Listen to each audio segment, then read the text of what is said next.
My friends ask me how I stay updated with current happenings around me despite what the radio goes, and even in the office. Always tuned in to 99.3 Nigeria Info. It keeps me every day. It's radio info.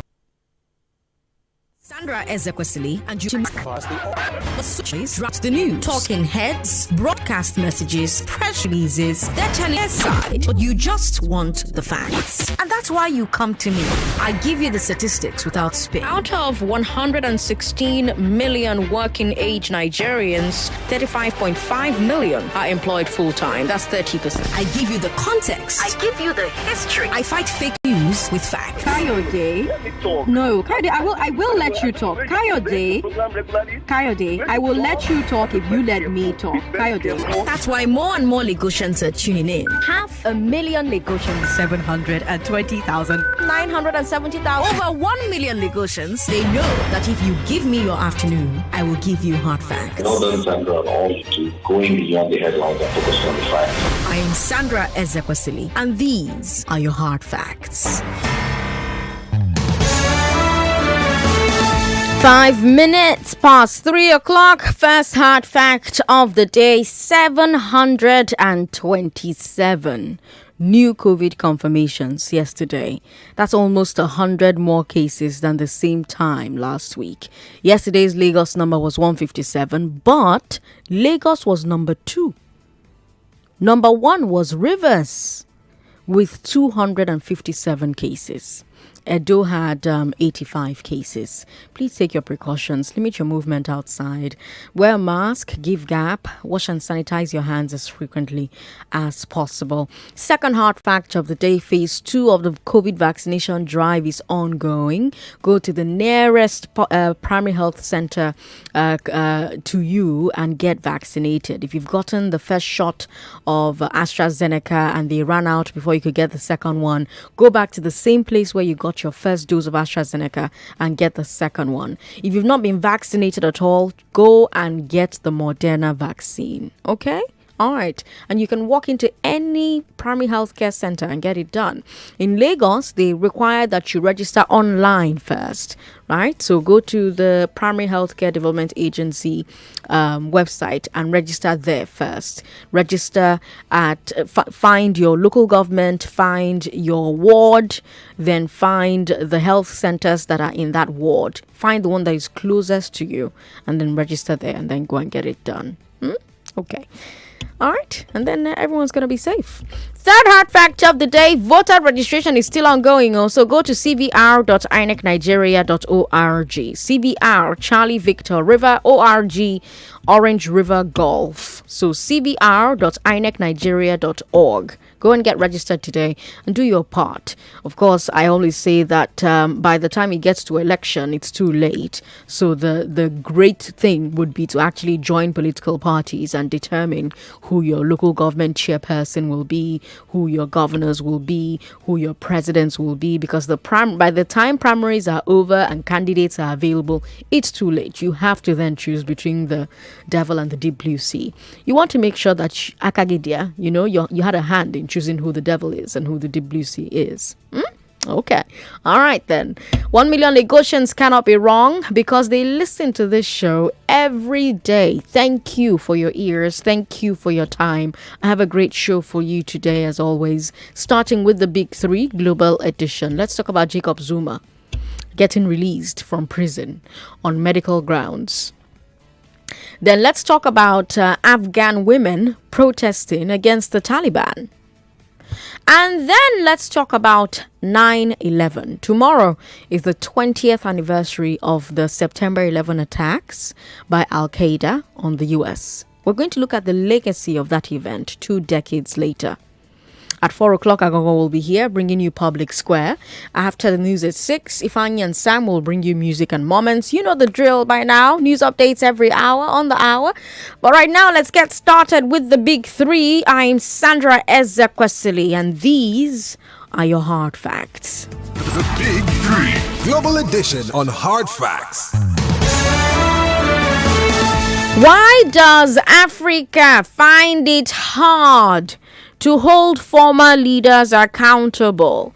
I'm almost chewing my words with that first story, because I remember when we talked about it the first time and I was so pleased, and you and I talked about it and we're so pleased with ourselves that, oh, we finally have an African country that is doing it right.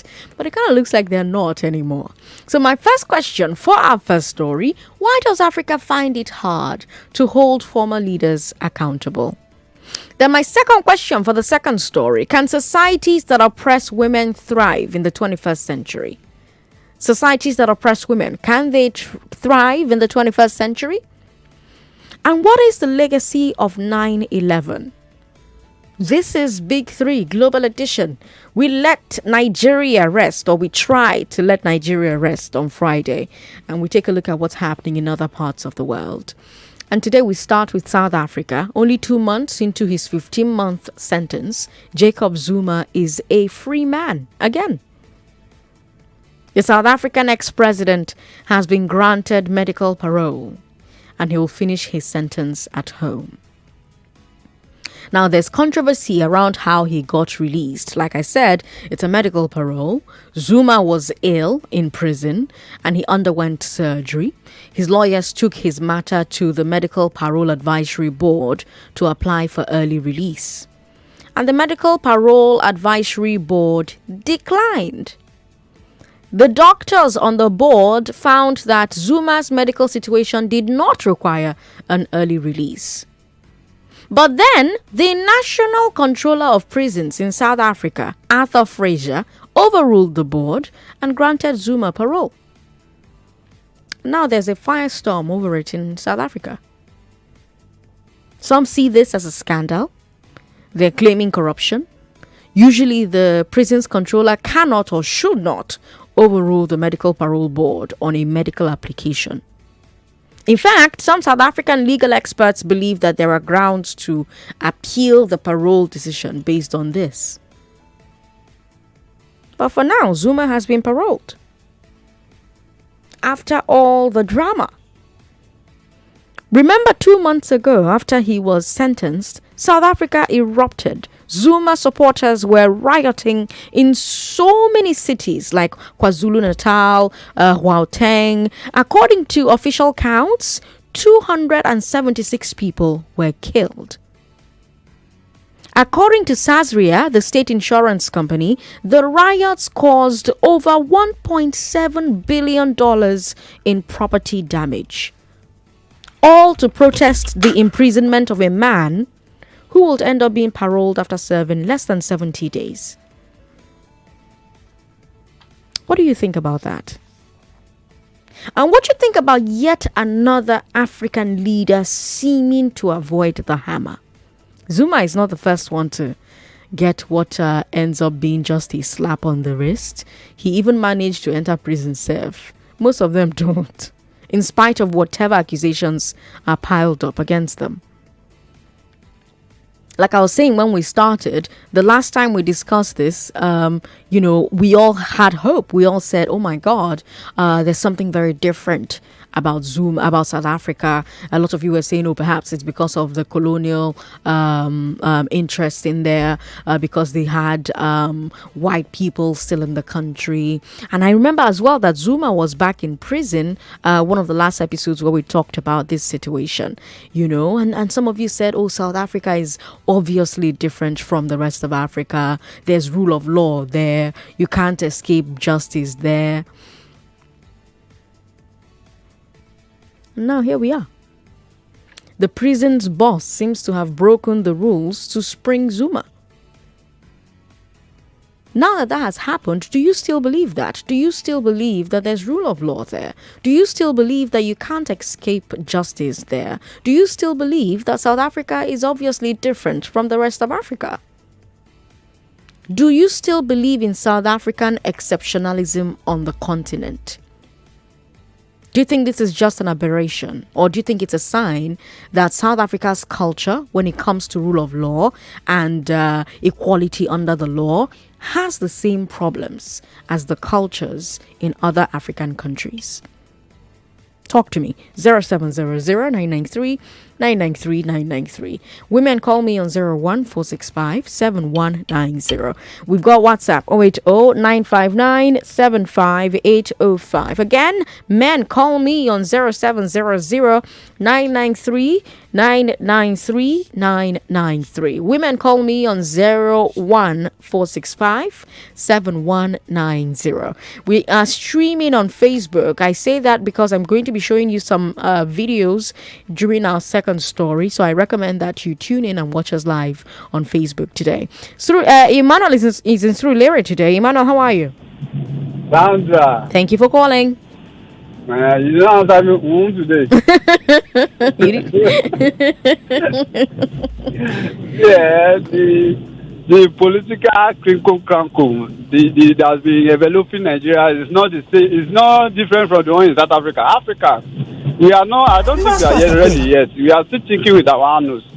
The last time when people were commenting, Zuma went to prison. Zuma went to prison. I was laughing in Chinese. Maybe he's out now. He even go and throw parties tomorrow. Then concerning the 9/11, I didn't see anything special about it. It's just like some kind of historical perspective that people still remember what happened between the Qaeda, right? Qaeda, yes. Mm-hmm. Yeah. So I wanted to hear you answer me. So, since I didn't answer you, bye-bye. Thank you for calling, Emmanuel. Like I said, we're streaming live on Facebook. Facebook is Nigeria Info 99.3. Hello, thank you for calling us. Sorry about that. Call back if you can. 99.3. Okay, that one's not there either. Let's take a listen to this person. Hello. I think we're having like technical issues. I don't understand what's happening. We've got Uche on the line. Uche, how are you? Hey, Sandra, my sister, I greet you. I greet you back. Welcome. Yes, so my name is Uche. I'm calling from Ikeja. Welcome. Now, Sandra, when you talk about South Africa and you mention Nigeria in the same sentence, I consider it an aberration. Okay. Now, in South Africa, a president was imprisoned. Even if it's for one day, he was imprisoned. The mere fact that he went through the justice process, he was found guilty of a crime. He was sentenced. Except the state grants him state pardon, he's an ex-convict. That cannot happen in Nigeria. In Nigeria, as we speak, we know so many people. They've mentioned, although they've not mentioned names categorically, but every now and then they make, insinuations, they make allusions to some names that you and I can, identify with. But nobody is held responsible for any crime, even the ones that are glaring. So please, let's not mention South Africa and Nigeria in the same sentence. We are not on the same level. They've left us behind, and it's a shame. Because sometimes when I look at South Africa, the days of apartheid, how they were sending their students to come and study here, how we were giving them grants, loans and all that, financial assistance and all that. But today, look at us. All the major things that we enjoy here now are South Africa owned. It's a shame. So please, let nobody talk about South Africa and mention Nigeria. A man was sentenced and sent to prison. He's an ex-convict. It can never happen in Nigeria. Thank you. Thank you, Uche, for calling us. Do you agree with Uche, or do you think that South Africa is not different from the rest of the African countries on the continent? Do you still believe in South African exceptionalism on the continent? Do you think that this thing, that has happened is an aberration, or do you think that it's a sign that South African culture, when it comes to equality under the law for the rich and the poor, the powerful and the not powerful, is the same as the rest of Africa? What's your reaction to Zuma's parole? Paul in Egbeda is on the line. Hello, Paul. Yeah, Sandra, good afternoon. Good afternoon. Welcome. Yeah. Sandra, I totally agree with Uche. Okay. Yeah, Nigeria and South Africa has no comparison in any way. In any way, both judiciary, both in terms of governance, both in terms of obedience to the rule of law. There's no comparison. The Jacob Zuma is already an ex-convict.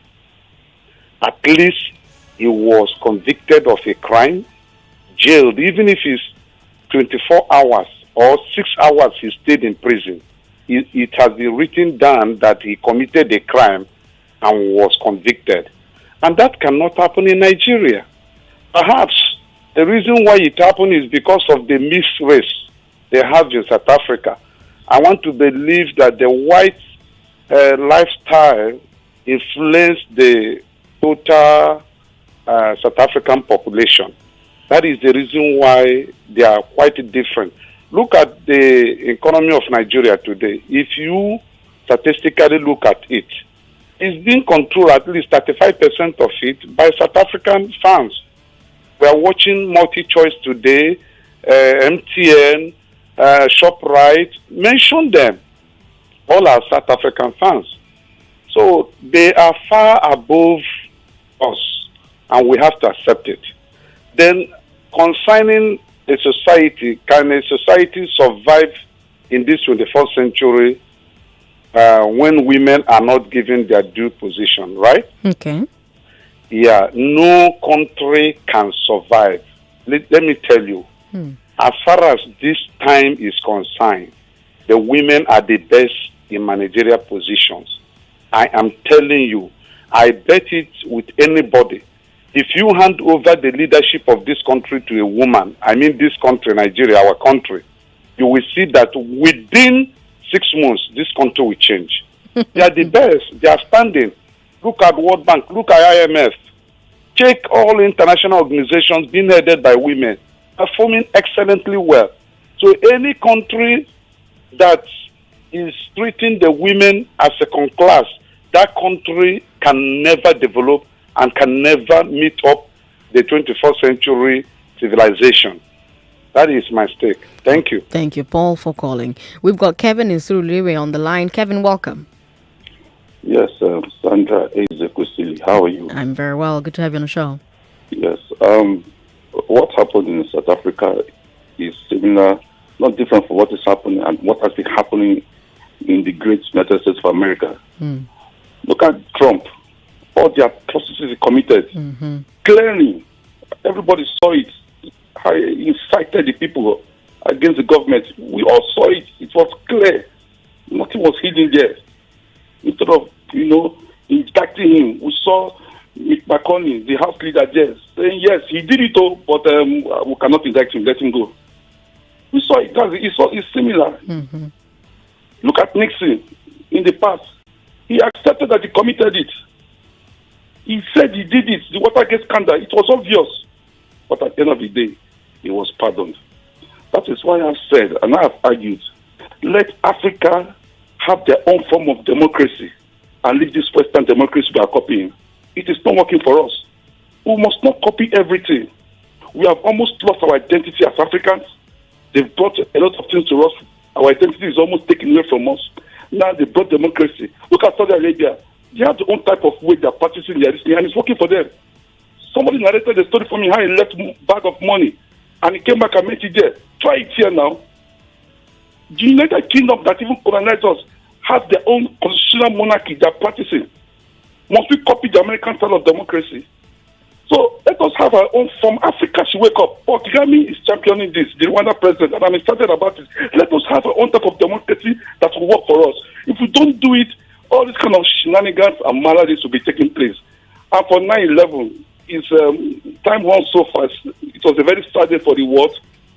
It was a day that some of us that had people in New York especially were restless. We kept calling and trying to know what was happening. It was a very sad day for the world. We hope the world will not witness such a thing again. Do you think the world has learned from it? In terms of what? Like, what lessons have the world learned from that day? Well, the lesson there is not to discard intelligence reports. 3 months before that attack took place, there was a report that was given to President Bush. He discarded it.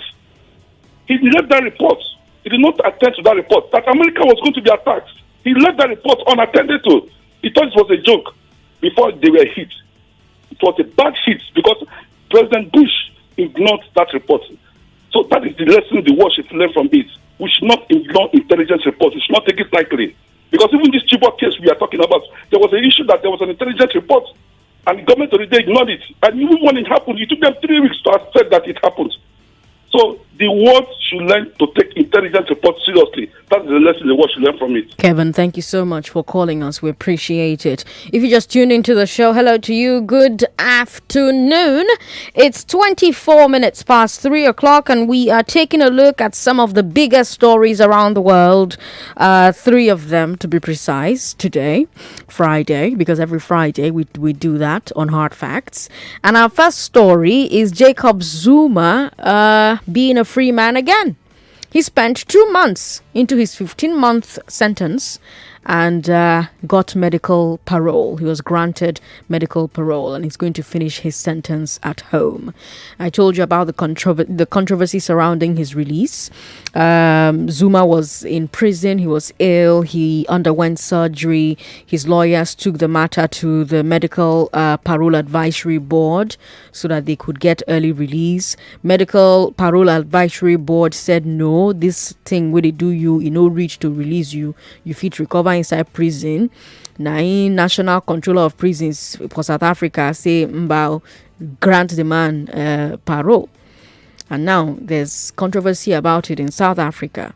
Some are saying it's a scandal. Some are saying it's corruption, because prisons controller cannot or should not be able to overrule medical parole board, especially when a medical reason they won't take news come out you from prison. Legal experts even believe that they have room to appeal the parole that has been granted Zuma. And when you think about the fact that South Africa burned 2 months ago when this thing happened, when cities were burning as a result of the imprisonment of Zuma, and now after 2 months, he's just released. People died. 267 people died. $1.7 billion in property damage because one man was imprisoned. And less than 70 days later, the man is free. What do you think about that? Especially if you were one of those who called me when we talked about it at the time, and you believed that South Africa was exceptional, South Africa wasn't like other African countries. Seeing what you are seeing today, hearing what you are now, do you still believe that about South Africa? Do you still believe that there's rule of law there? Do you still believe that you can't escape justice there? Do you still believe that they're obviously different from the rest of Africa? Because these were the sentiments that were shared on the show when we talked about it. I remember being very, very impressed that they imprisoned the president. Do you think this is an aberration? Do you think that this is, it's a one-off? Or do you think it's a sign that South Africa, when it comes to equality under the law, they're like the rest of us? The rest of the world, really, because Kevin gave us the example of Donald Trump and Nixon and all the things that they did in America, and they seem to have gotten away with it. So is it just a human law that the rich and powerful get away with stuff? But again, I could also remind you of some other countries where presidents have actually gone to proper jail. Lots of other countries, actually, where presidents and rich people have gone to proper jail and spent time. Some are still in jail. So is it maybe an African and American problem? What do you think? 99.3, hello. Sorry about that. Call me back. Women, call me on 01465-7190. Men, call me on 0700-993-993. Hello. Thank you for calling us. Good afternoon, Sandra. Good afternoon. What's your name? My name is Chris. I'm calling from Amoa. Welcome, Chris. I've sent a WhatsApp message and it's not delivering. And in that WhatsApp message, I said Sandra there. So let me continue calling you Sandra there. My sincere apologies to your husband. On the same page today, I'm saying hallelujah because there's one certain Uche from Ikeja that called. I don't think you might not know him much.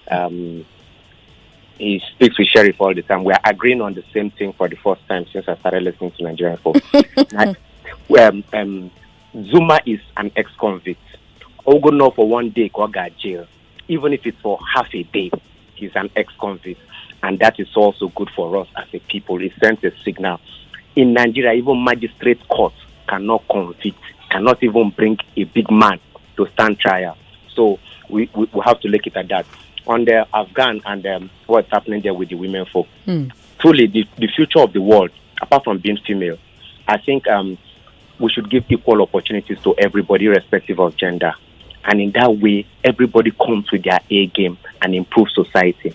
For every society that diminishes the strength of women, that diminishes the importance of women, it's theirs to really look at and blame themselves in the future. We've seen women do great things, given what they have. So more could be done. More women could do more if you bring them into the scheme of things in economics, in politics, and in leadership. Now, finally, on September 11, I think what we've learned, September 11 changed the way the world look at things. You recall that just immediately after that incident, there was going to be anthrax. It just changed security basically, right. And I'm happy the world is better off for it. Drug couriering, intelligence gathering improved, and that changed the way the world was looking at things. And I think the world has continued to improve since then. Thank you very much. Thank you so much for calling, Chris. Let's go to WhatsApp now, where we've got Charles, who says, "Pidgin English sweet for your mouth." Thank you, Sandra. All right, Charles. Thank you for thanking me, I guess. Let's take a look at other messages on WhatsApp. This one's from... Well, you didn't put your name. You said... "You are clowns. How can women leaders change the country? Are Nigerian women from Planet Aquarium? Please start from wigs." Lessons from Viola Davis. Okay. You didn't leave your name though, but thank you for sending your message in. Onyeka Haka from Mushing says, "Nigeria and South Africa are not in the same category when it comes to rule of law." All right. We have... you didn't leave your name, but you say, "Law is dynamic, hence she may temper justice with mercy. I have no problem with Zuma's release because of how he turned himself in when his supporters resisted his arrest. He's an ex-convict who cannot hold any public office." Thank you. All right. Thank you very much. Sandra, all African countries only have strong men instead of strong institutions. We have a long way to go. Imagine the two giants of Africa, Nigeria and South Africa, don't care to give good governance and at the same time lead by example. That is why we all depend on Western world to survive. Very shameful. That's a message from Obeta Joseph. Obeta Joseph, thank you very much for your message. All right, let's move to our second story. In our second story, women in Afghanistan are protesting against the Taliban. If you're watching on Facebook, I'm about to show you some videos.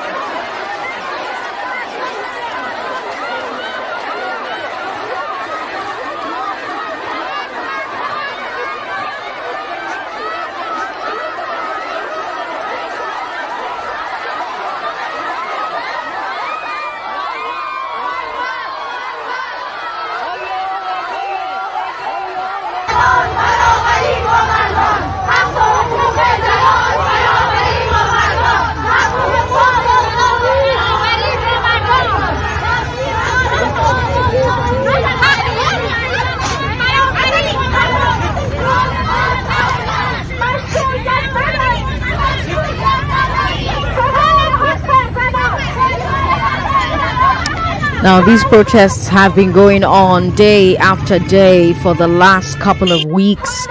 They're refusing to leave the streets, even though the Taliban are cracking down. Some of their members are being beat up during the protests. Their members are beating up demonstrating women with whips, with sticks. In some cases, they're being shot at. In a lot of the cases, the Taliban are shooting in the air, trying to disperse these women.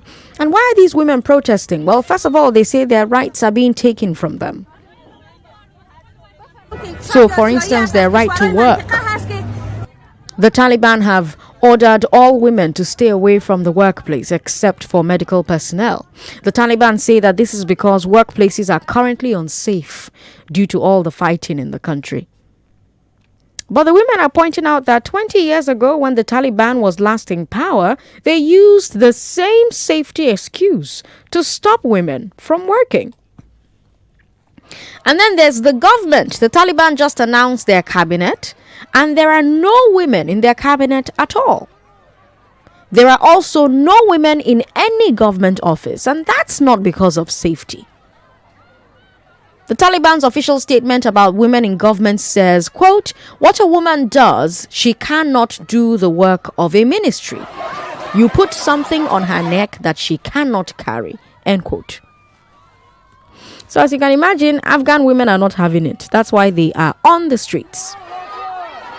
We're not getting very clear reports of the protests anymore because now the Taliban fighters are beating them up, detaining journalists who try to cover it, beating up the journalists who try to cover it. But what we do know is that the Taliban's erasure of women is going beyond employment and protests. We know that all their billboards, all the advert boards, any mural showing women are being taken down or painted over or defaced. We're hearing reports that in some parts of the country, girls are being stopped from going to school. This is in spite of promises from the Taliban that they won't interfere with girl education like they did in the 90s.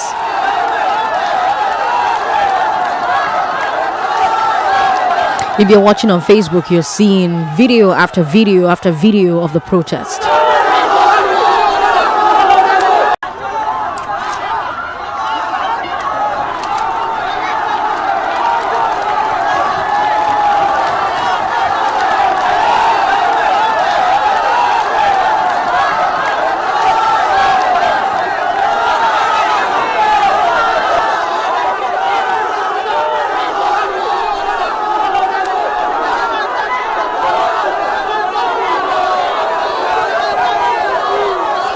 Power is not served a la carte. You stand up and take it. And I always say that it's not right to assume that women don't stand up and demand. And my proof is here in Afghanistan. See these women refusing to back down.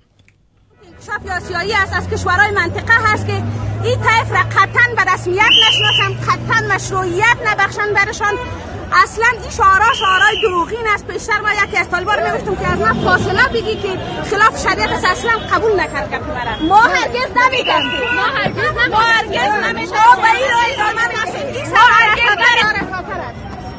ما صدای چند زن هستیم، ما صدای یک کشور هستیم. You see these women refusing to back down, even as they're getting beaten, even as they're being arrested, even as they're being shot. And they're saying there that women cannot be relegated. That's what they're saying in Arabic. If you're watching us live on Facebook, you're seeing the subtitles and you can read it for yourself. Can a society advance in the 21st century without guaranteeing women's rights? Let me put it a different way. Can a society that is genuinely serious about advancement accept that half its population should not have rights? I'm glad that Kevin mentioned Saudi Arabia. Saudi Arabia is an oil-rich country, massive GDP. Historically, have also, ensured that their women have fewer rights than men. In fact, women have very few rights in public. But recently, Saudi Arabia has been relaxing its treatment of women. We recently saw women granted the right to drive cars, for example. Can you believe that?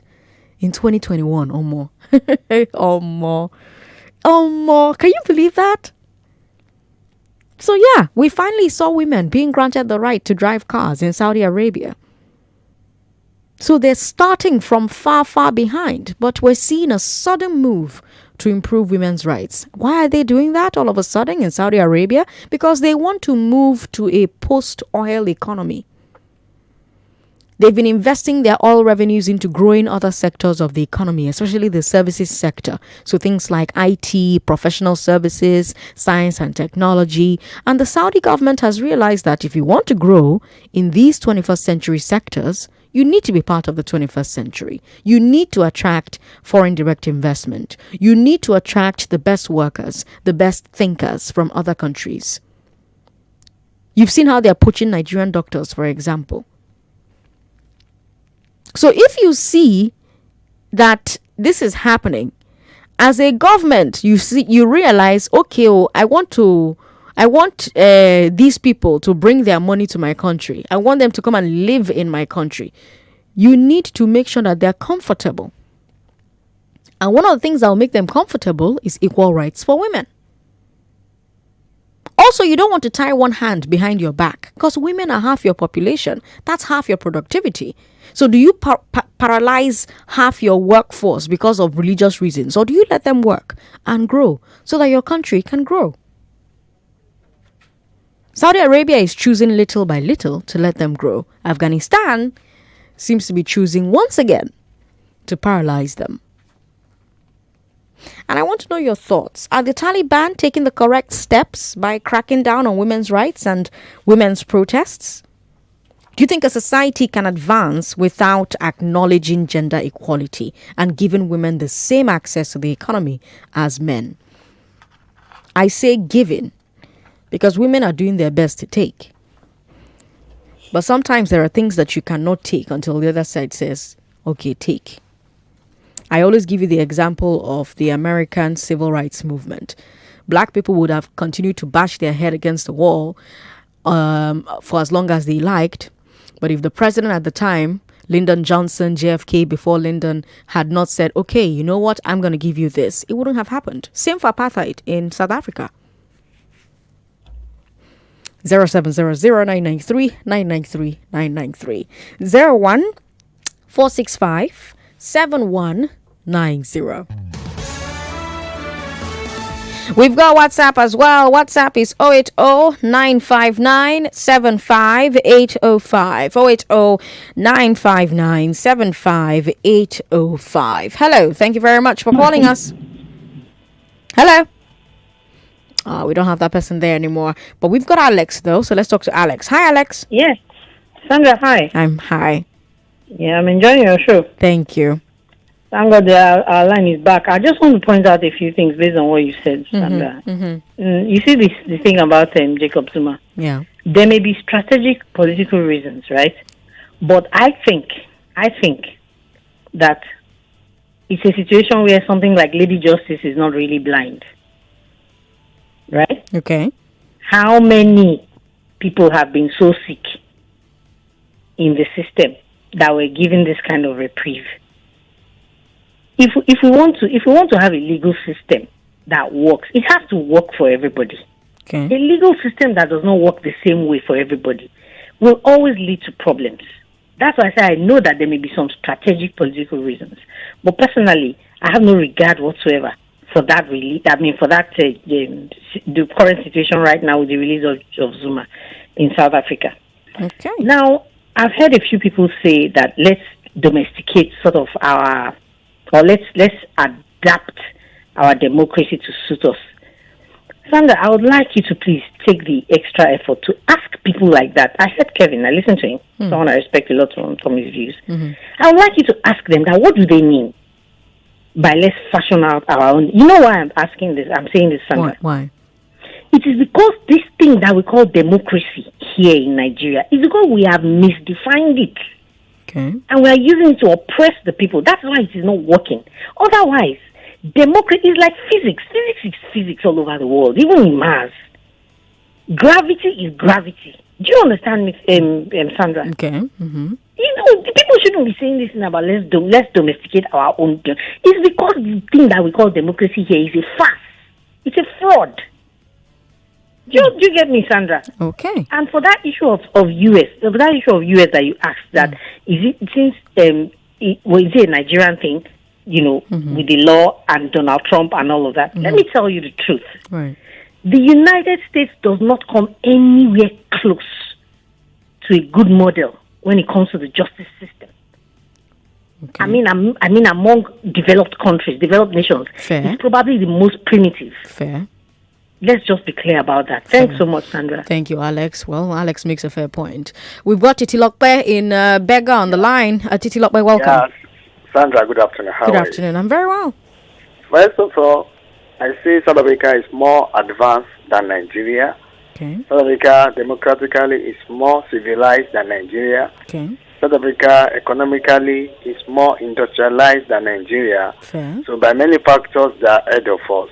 Okay. But the truth still remains that what is happening right now in South Africa has some political undertone, which of course may not necessarily put South Africa as absolutely independent in terms of judiciary-executive relationship, which you cannot compare to even a smaller country besides South Africa like Malawi. Malawi is absolutely independent. They have absolutely independent judiciary from the executive. The same thing similar to Kenya.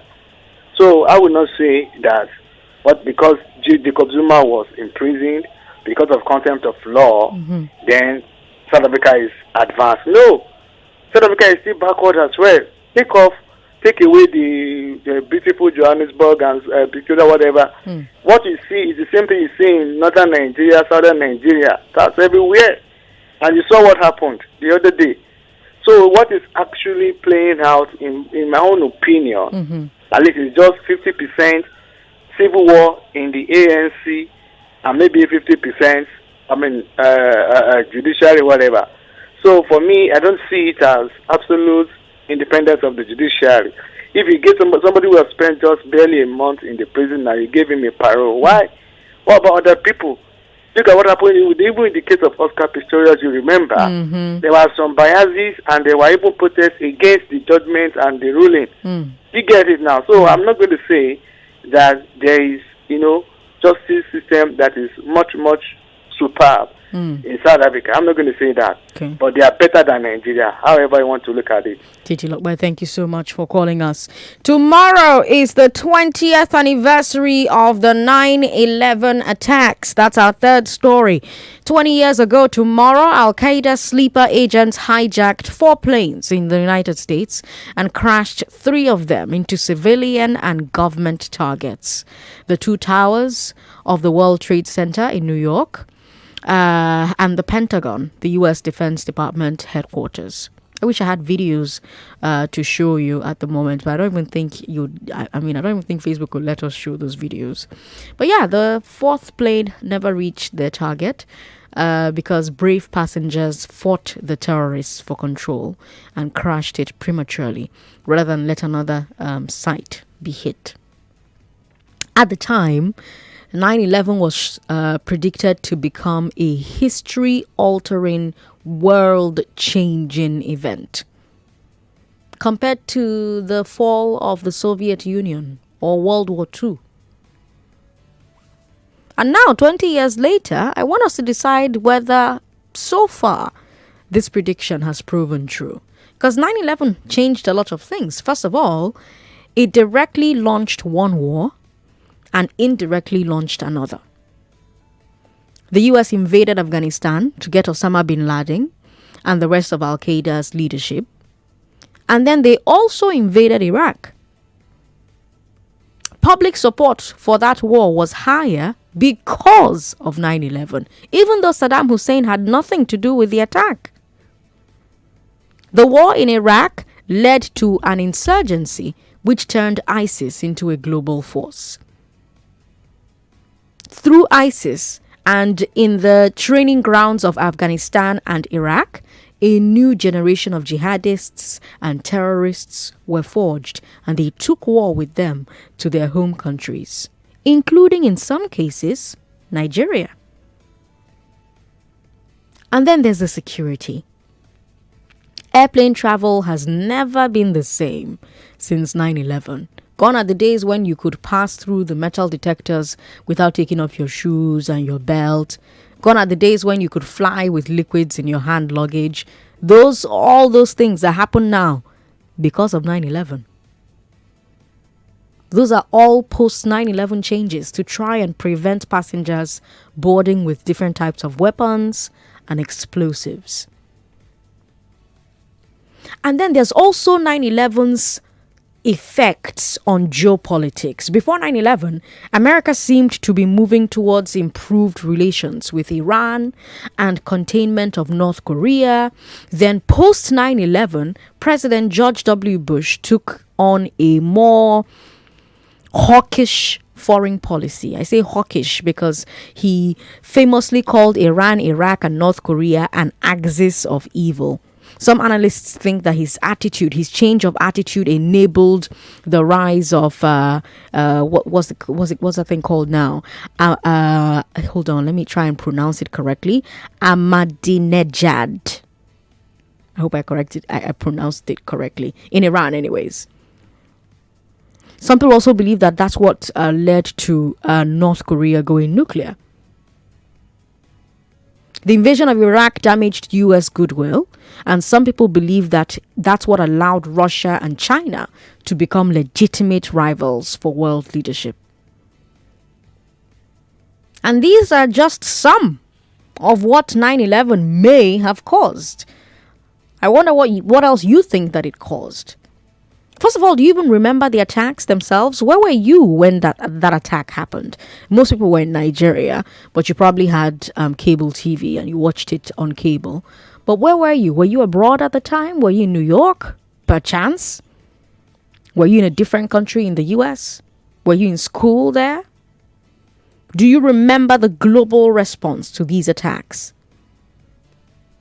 What do you think about how 9/11 has shaped the last 20 years? Women call me on 01465-7190. Men call me on 0700-993-993-993. Hello, thank you for calling us.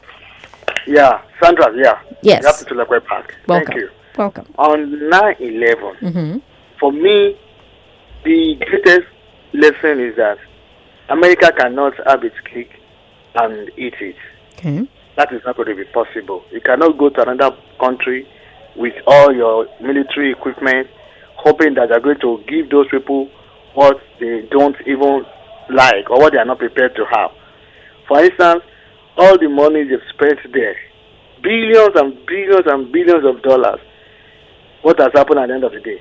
So that is why they had the watch, but the Taliban got the time. And that is why the Taliban is back now. But I think it would be better if America uses more of diplomacy like Biden is trying to do now. And I would have even wanted him to go the way, the last president now, Donald Trump was going. If he had used Qatar, negotiators, and went the way he was going, maybe this would not have happened. But the Taliban saw him, and they saw the naivety, and the same thing happened when he was even vice president to Barack Obama, then in Iraq 2014, which brought about IS. So I think the Democrats have problems in managing issues, although most of these issues, they created them, and just like what happened in Libya as well. So they should look at a better way of engaging wars and other people, not just believe that they have the power to do whatever. That's just my own opinion for now. Thank you very much. Titi Lokbe, thank you very much for calling. John Joseph says, societies that oppress women will not thrive. There will be problems when you exclude women from vital positions and from getting equal opportunities that they deserve. Any man that disregards a woman is not wise. John Joseph with that message. Alaba Alakpe says, Sandra, didn't you know African leaders are the most powerful leaders in the whole world? It is only in Africa that leaders will steal millions and go scot-free. Sandra, it's only in South Africa that laws work. It's only a country that respects its laws. Look, assuming we have 70% of countries in Africa that do what South Africa does, Africans too would have gone far in every positive thing that makes life meaningful. South Africa is really indeed exceptional among African countries, including my own Nigeria. Alaba Alakwe from Sabo Ijewu. Thank you very much for your message. 99.3, hello. Hello. Thank you for calling. Good afternoon, Sister Sandra. Good afternoon, sir. What's your name? Oh, no. What happened there? 99.3. Hello. Hello. What's your name? Good evening, Auntie Sandra. Good evening. Turn your radio off. What's your name, sir? This is Tobichuku calling from Ikorodu. Welcome, Tobichuku. Yeah, I want to talk on the Afghanistan issue. Okay. You see, the Taliban are asking women to go and rest. So me, I think it's a good thing. You know why? Why? Because even if they are allowed to work, they will only be exploiting their labor. The women will be exploited because the women folk, They are the most exploited in the world. Am I right or wrong? Okay. So that one shouldn't be a big issue. The women should go and rest. I allow the men to provide for them since they have said that they shouldn't work. And as for 9/11, America should stop lording it over other countries because they have the tendency of this imperialistic move. When they go, they bring imperialism and they'll be playing the victim's card. They should stop that. To me, if I am to say, I will say it serves them right. Thank you. All right. Tobechuku, thank you very much. Of course, he's Tobechuku. We've got messages on WhatsApp, so let's take a look at some of them. I remember that day, 9/11. I had just started my first job after university. My colleague said New York has been bombed.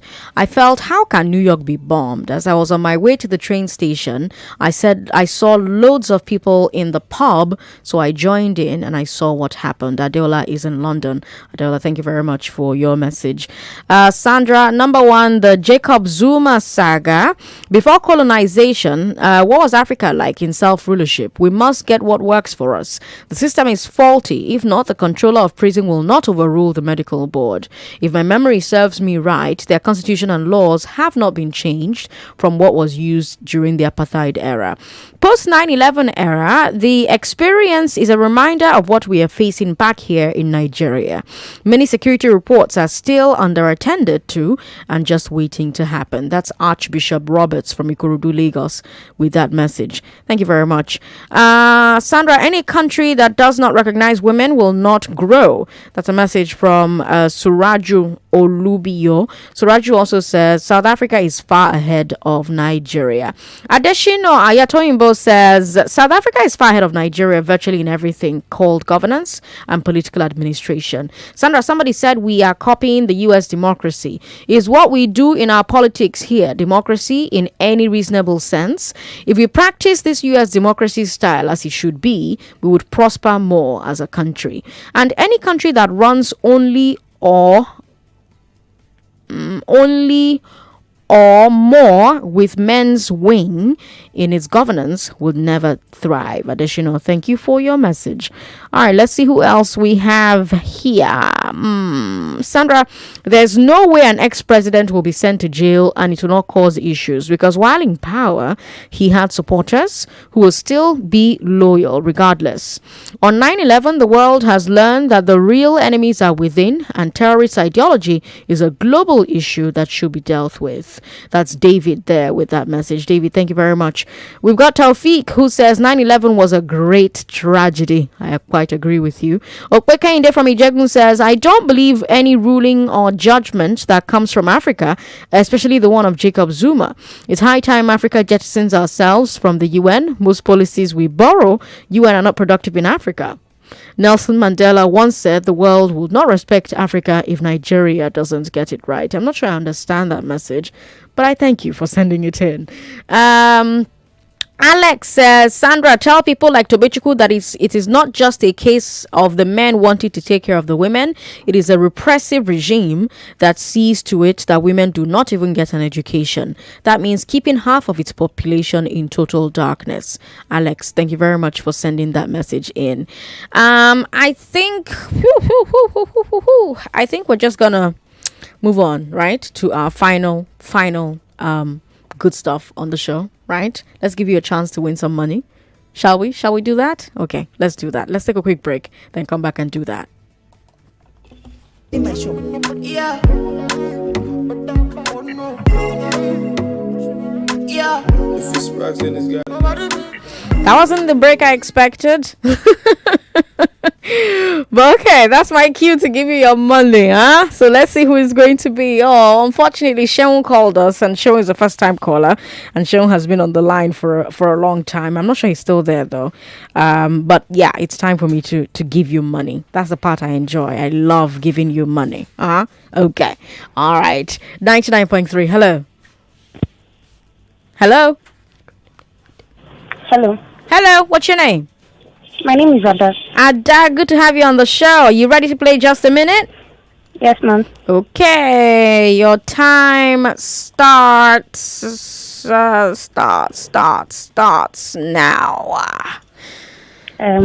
This is Just a Minute. Which state had the highest number of new COVID infections yesterday?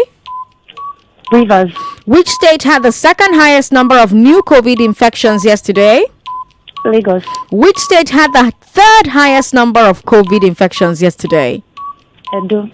Riots in what country reportedly caused $1.7 billion in property damage? South Africa. Which former South African president was jailed for 2 months? Jacob Zuma. Zuma was just paroled on what grounds? Medical reasons. The Taliban banned what group of people from government in Afghanistan? Women. Tomorrow is the 20th anniversary of what? 9/11, the attack by Al Qaeda on New York. Which country has just given women the right to drive cars? Saudi Arabia. In the last 20 years, the USA has fought wars in which two countries? In Iraq and Afghanistan. Your time has passed, but I think you are a winner for today. So stay on the line so we can get your details, all right? Just stay on the line so that we can get your details. Congratulations. Let's bring you business news. After the business news, we'll bring you ideas. Agogo Obo will be here for Public Square as well. All right? I'm Sandra Ezekwesili on social media. Business news. Lagos State Governor Babajide Sanwo-Olu has signed into law the state VAT bill. The bill was passed by the State House of Assembly yesterday. The governor has now signed the bill for a law to impose and charge VAT on certain goods and services. By this act, the bill has now become a law.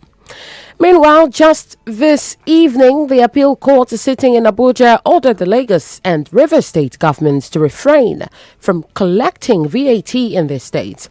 The court directed all parties to maintain status quo and refrain from taking action that would give effect to the judgment of the Federal High Court in Port Harcourt that allowed the Rivers state government to collect value-added tax pending the hearing and determination of the instant suit. A three-man panel of the appellate court, led by Justice Haruna Samani, gave the order on Friday while ruling on an appeal filed by the Federal Inland Revenue Service. The court also ruled that the motion of joinder by the Lagos State government be heard and gave the applicants 2 days to file the written addresses. Let's tell you that the 36 states are asking the federal government to refund over 176 billion naira being proceeds of stamp duties between 2015 and 2020. The states, through their attorneys general, are contending that they should be the ones to collect stamp duties and not the federal government. In the suit filed before the Supreme Court, the state attorneys general are asking the court to determine whether or not they have the sole authority to administer and collect stamp duties on all transactions involving individuals and persons within their respective states. The states are also asking the court to determine whether they are entitled to 85% of stamp duties collected on electronic money transfer levy, electronic receipts, or electronic transfers for money deposited in the banks and financial institutions. Whereas the Tin Can Island Command of the Nigeria Customs Service generated 320.96 billion naira in revenue over the last 8 months. To put this in perspective, the amount is almost 3 times the 109.6 billion naira budget of Ekiti State for 2021. Area Controller of the Command, Abdullahi Musa, says the 320.96 billion naira generated between January and August is 28% or 72.07 billion naira more than the 248.89 billion naira generated during the same period in 2020. The controller says the revenue was raised through the implementation of strategies that enhanced the command's ability to mitigate threats of non-compliance, as well as challenges of inadequate logistics and infrastructure at the ports. He says exports through the ports were mostly agricultural products and manufactured goods. And the new Minister of Agriculture and Rural Development, Mohammed Abubakar, has outlined 3 key areas he will focus on to ensure food security in the country. These include the full implementation of the livestock transformation plan, the mechanized agriculture, and strengthening of extension services. The minister made this known while speaking to journalists in Abuja as he resumed office.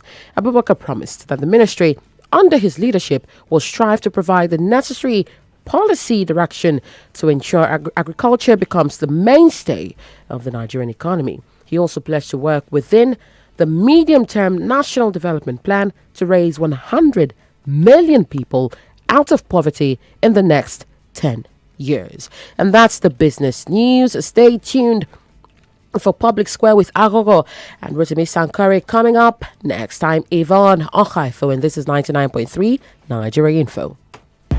Fast, abeg. Nobody dey my shop. Why this person dey stay for me now? Wahala no dey finish. Omnibs, oh. Online market for your store. Online market. Papa, you don't order your goods, so. Omnibs go deliver your goods to your shop fast. Just go their website shop.omnibs.com or download the app. Use code WELCOME500 to get discount on your first order. Omnibs, online market for your store. We keep you informed all day long with the best radio programming. From the morning crossfire with Sheriff to What's Up Lagos with Collins, Teke. And at noon, it's the sunny side with Joyce. Let's talk hard facts with Sandra Ezekwesili. I will present a story the way that it was presented. Femi and the gang bring the game on with day-by-day accounts of magnificent moments in the world of football. And we also keep it live and dangerous with Daddy Freeze.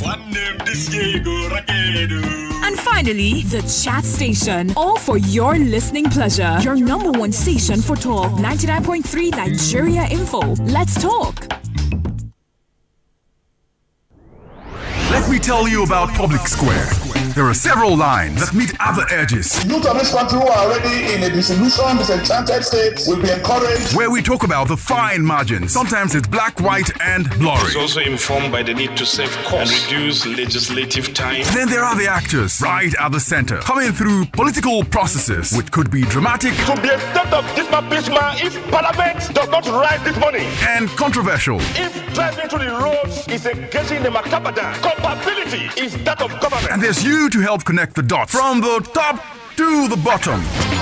Join Rotimi Sankore and Arogo Obo at the Public Square every Friday from 4 p.m. to 6 p.m. 99.3 Nigeria Info. Ladies and gentlemen, this is the Public Square.